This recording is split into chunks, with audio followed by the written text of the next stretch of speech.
¿Qué onda, banda? Hoy vamos a reaccionar a la verdad sobre Pablo Escobar, banda. Entrevista a Carlos Leder, donde cuenta todo sobre Pablo. La verdad, ya que según Pablo fue el que entregó a Leder, y vamos a ver qué dice Leder de Pablo Escobar, banda. O sea que está buena esta entrevista y vamos a ver qué cuenta sobre Pablo Escobar. Vamos a reaccionar a una entrevista que le hicieron a Carlos Leder. Vamos a ir, banda, vamos a darle.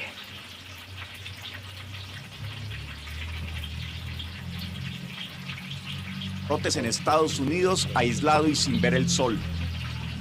Carlos Leder pasó más de 33 años tras los barrotes en Estados Unidos, aislado y sin ver el sol.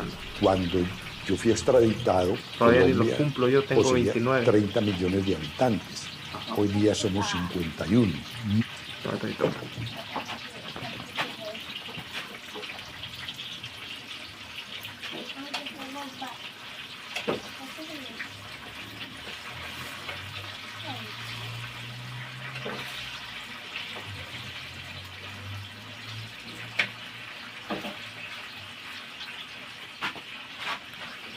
No es culpa, banda, fallas técnicas. Vamos a darle. Muchas de las generaciones nuevas no conocen el concepto, la opinión y la veracidad de la historia, cómo ocurrió. La historia que ahora se propuso contar es su versión protagónica de lo que fue el Cartel de Medellín, la tenebrosa máquina de muerte que lideró Pablo Escobar, su socio, amigo y delator. En la película pone que Pablo Escobar se tomó el poder y él era el gobernador de Colombia. Patrón del mal, banda. Bueno, son películas y son especulaciones, entonces yo veo la necesidad, antes de que yo departa de este planeta, de contar mi versión de los hechos, porque mi nombre está en muchas de esas situaciones.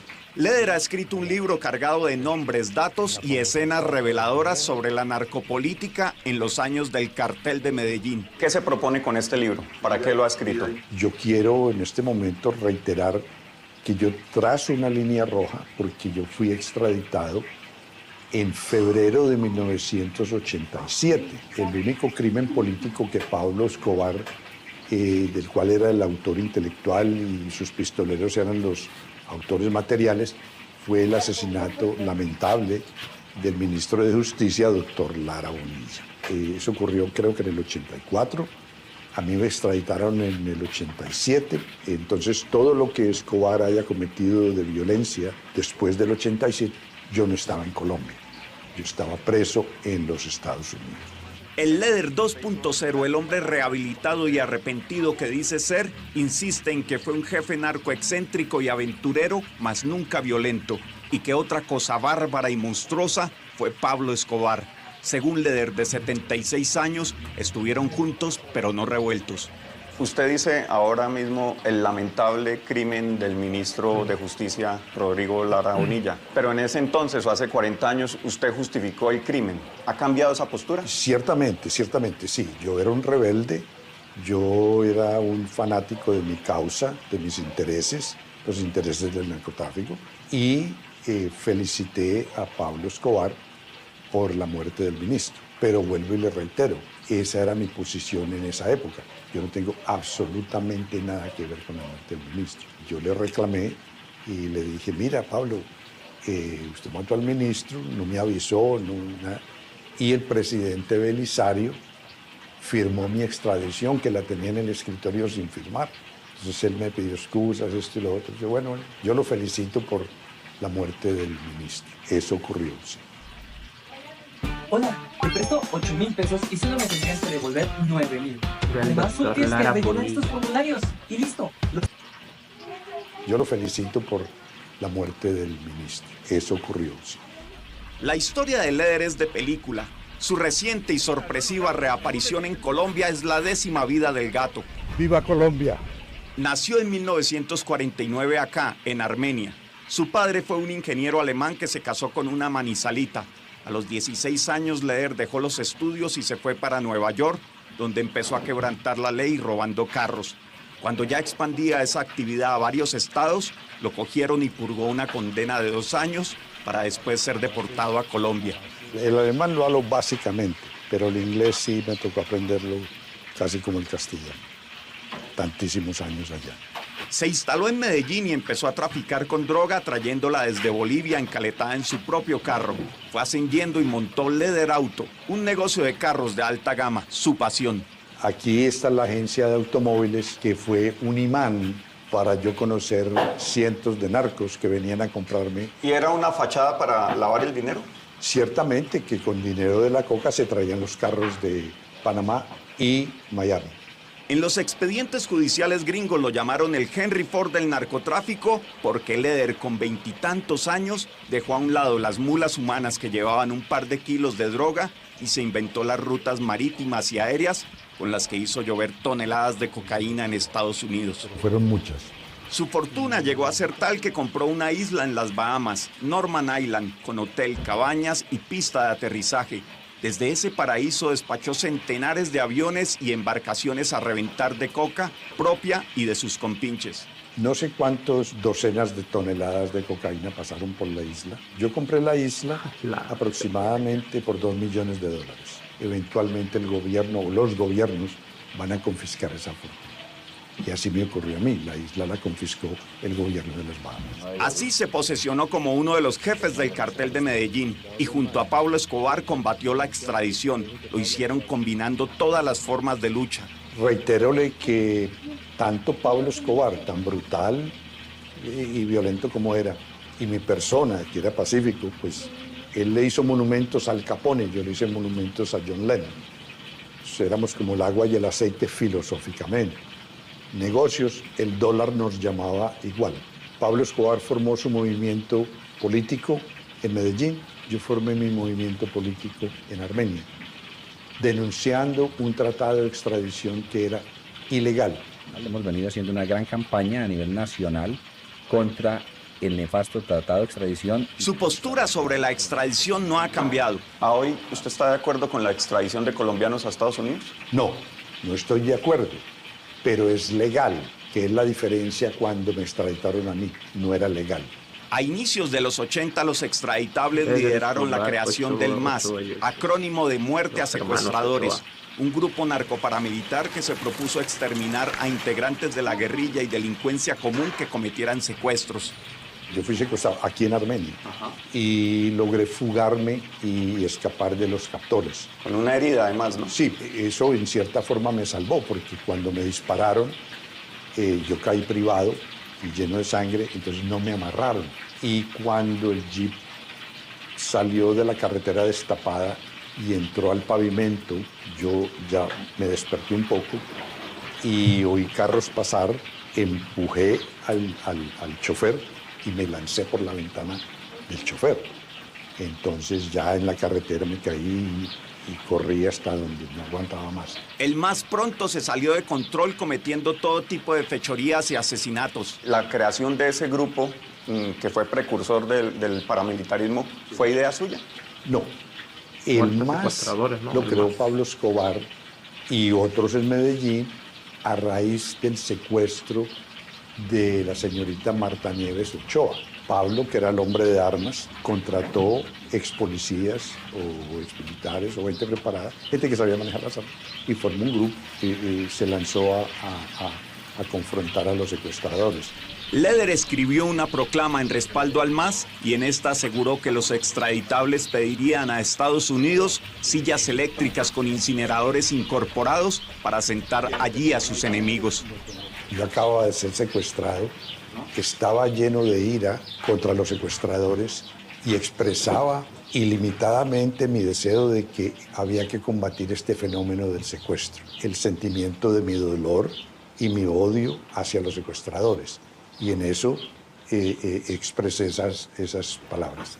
En el libro Leather reseña el día en que otro narco le regaló una máquina contadora de billetes, comillas, el campesino superado que seguía siendo yo no las conocía. Comencé a jugar con la máquina y sí, era muy eficiente y no hablaba. Nunca podría sapearme. Cuando le pregunté qué fue lo más excéntrico que hizo de rico, me dijo: posiblemente comprarme una isla en las Bahamas. Y la mayoría de los seres humanos paradójicamente sueñan con comprar una isla. La riqueza de Leather en Armenia se proyectó con la posada alemana, donde puso la famosa estatua de su héroe John Lennon. ¿Ha podido recorrer sus antiguas haciendas, la más conocida quizás la Posada Alemana? No, todavía no. He estado un poco distante de todo eso, tratando de asimilar la inmensa felicidad que siento en mi corazón de estar nuevamente en Colombia con mis compatriotas. ¿Tienes más de 3 aplicaciones de préstamos en tu teléfono y no puedes pedir prestado ni 10,000 pesos? Entonces deberías de ver este video. De estar nuevamente en Colombia con mis compatriotas. El lugar fue expropiado y pasó a manos de la gobernación desde hace unos años, pero el proyecto de hacer un lugar turístico no se ve ni en sueños, solo hay ruinas y grafitis. La Posada Alemana fue confiscada hace muchísimos años y queda prácticamente abandonada a la deriva para que los vándalos hagan a su antojo. Fue destruida. La debacle de Leder se dio en el 87. Cuentan que una noche de rumba en la hacienda Nápoles, Leder asesinó a un lugarteniente de Escobar y que por cuenta de esto el patrón del mal lo entregó a las autoridades. Pero Leder afirma que las cosas no fueron así. Pido perdón de haber pertenecido al cartel de Medellín, específicamente en el tráfico de cocaína. Yo no cometí ningún acto violento, no intervine en guerras contra el Estado colombiano. Niega haber matado. Asegura que Escobar sí lo traicionó, pero por otro motivo. Me avisaron que a Pablo Correa habían tratado de secuestrarlo y prácticamente él se hizo matar. Él no se iba a dejar secuestrar. Corrió y la lluvia de balas pues lo asesinó. Yo me consterné porque era mi socio y comencé a hacer indagaciones. Después apareció el cadáver de Alonso Cárdenas y después Rodrigo Murillo. Entonces ya vi que alguien nos estaba matando a todos. Al final Pablo se dio cuenta que yo sabía que él era el que había secuestrado y asesinado a los otros miembros del cartel. Pablo prácticamente acabó con el cartel. Entonces hubo un intento para asesinarme a mí en Nápoles y no tuvieron éxito. Leder fue capturado el 4 de febrero del 87 en Guarne, Antioquia, y ese mismo día fue extraditado. En Estados Unidos fue sentenciado a cadena perpetua más 135 años. Encerrado en un cuarto hermético prácticamente por el resto de la vida. ¿Cuál fue el momento más triste que usted vivió en prisión? Es cuando a uno lo extraditan y lo montan en un avión y siente uno que está saliendo de territorio colombiano. No existe un sentimiento de más abandono, de estar sumido profundamente en el peor abismo de la existencia. Le están quitando a uno la nacionalidad, la identidad, la existencia y se lo entregan a uno. En ese momento usted tenía una cadena perpetua. ¿Consideró el suicidio? No, pero en cierta forma sí me estaba muriendo en la forma que estaba. Yo me imagino si uno encierra a un perro en un cuarto por varios años sin salir, posiblemente llega un día y está seco. La resurrección de Leder se dio en el 89 con la invasión de Estados Unidos a Ciudad de Panamá para capturar al dictador del país, el general Noriega. Capturaron al dictador Manuel Antonio Noriega, lo trajeron a Estados Unidos y resulta que no tenían testigos de alto nivel del cartel. El gobierno de los Estados Unidos se entrevistó conmigo y me ofreció mi libertad. Yo testifiqué por 5 días y a Noriega el jurado lo encontró culpable. Todo lo que yo testifiqué contra el general Noriega son las actividades del cartel de Medellín con el general Noriega. Efectivamente, ni el mismísimo Noriega en juicio, ni Pablo Escobar desde la clandestinidad. Nadie nunca desmintió las afirmaciones de Leder. De hecho, lo de Panamá es apenas un capítulo del entramado. También asegura que tuvo una reunión con Raúl Castro en La Habana para acordar un negocio de cocaína. 100% así fue. Con él fue una reunión de 4 minutos protocolaria, de salud, pero era lo que yo requería para retornar a decirle a Pablo que estaba aprobado el negocio al más alto nivel. Una de las confesiones que hace en el libro es que a través del padre Rafael García Herreros consiguió la aprobación de Escobar para irse contra Noriega. Si Pablo Escobar no lo autoriza, ¿usted no hubiera declarado contra el exdictador? Si Pablo Escobar no me asegura que él no va a atentar contra mi familia, yo no puedo testificar o no hubiese podido testificar contra el general Noriega, ni estaría libre hoy día. Por su aporte, la justicia gringa le eliminó la cadena perpetua y le redujo la pena de 135 años a 55, de los cuales pagó casi 34 por descuento de trabajo en prisión y buen comportamiento. El encarcelamiento era una tortura. En 2020, en plena pandemia, recobró la libertad. Lo deportaron a Alemania, donde es ciudadano. Llegó con un diagnóstico de cáncer. ¿Cómo logró superar el cáncer? Lo logré superar a base de unas dietas y con una inyección que se llama Lupron. Hoy ya lo superó plenamente. Totalmente. ¿Cómo fue que usted hizo para sobrevivir? 34 años de su vida sin ver a nadie. Pablo también es el único que queda vivo a la vez. ¿Y qué lecturas buscaba?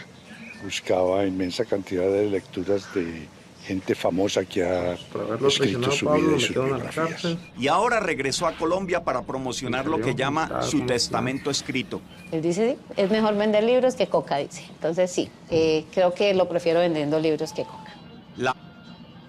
Pedir un préstamo desde el cel. Con Empower lo aprueban antes de que termines este video. Descárgala hoy. Empower sí te salva del apuro. Hey, no esperes hasta abril para saber si tienes saldo a favor. Con TaxDown puedes descubrirlo antes que nadie. Es mejor vender libros que coca, dice. Entonces sí, creo que lo prefiero vendiendo libros que coca. La abogada penalista Sondra McCollins es su representante legal y su primera y más entusiasta lectora.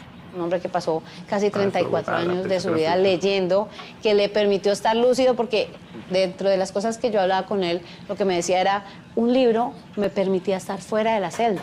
Este libro específicamente cuenta una parte de la historia de Colombia que no se ha contado bien y que mejor que de mano de uno de sus protagonistas. Asegura que no tiene nada, que vive de los libros, se define como un rehabilitado, alguien que admite su camino chueco, que pagó sus culpas, que se arrepiente y que nunca más delinquirá. Imploro y le pido, no solamente a los ciudadanos interesados en estos temas, sino también a los medios de comunicación y al gobierno mismo, de que aquellos que se han rehabilitado no se les lance al escarnio público por lo que hicieron. Nosotros los rehabilitados demos un ejemplo y ese ejemplo sea respetado. Leder es jovial pero impaciente. Tiene el afán de quien ha desperdiciado la vida. Le encanta conversar pero no quisiera ser el tema. Y reencontrarse con lo colombiano es su plan de cierre. Yo tengo en mi mente posiblemente obtener una pequeña parcela donde vivir tranquilamente. Eventualmente yo me voy a quedar totalmente en Colombia. Por ahora no, regreso a Alemania. ¿Y siente miedo de estar acá? No, en absoluto, al contrario. Siento inmensa felicidad, inmensa tranquilidad, inmenso regocijo. Yo no le echo mal en la sociedad a nadie. Yo no tengo cargos pendientes de nada. Más allá de no tener cargos, está grabado con sangre que la mafia y su terrorismo le hizo gran daño a todo el país. La paradoja de Leder es que trató de evitar la extradición a cualquier costo, pero es el único gran capo sobreviviente del cartel de Medellín justamente por haber estado confinado en una prisión gringa. Por eso aún respira, por eso no cayó abaleado como todos los demás.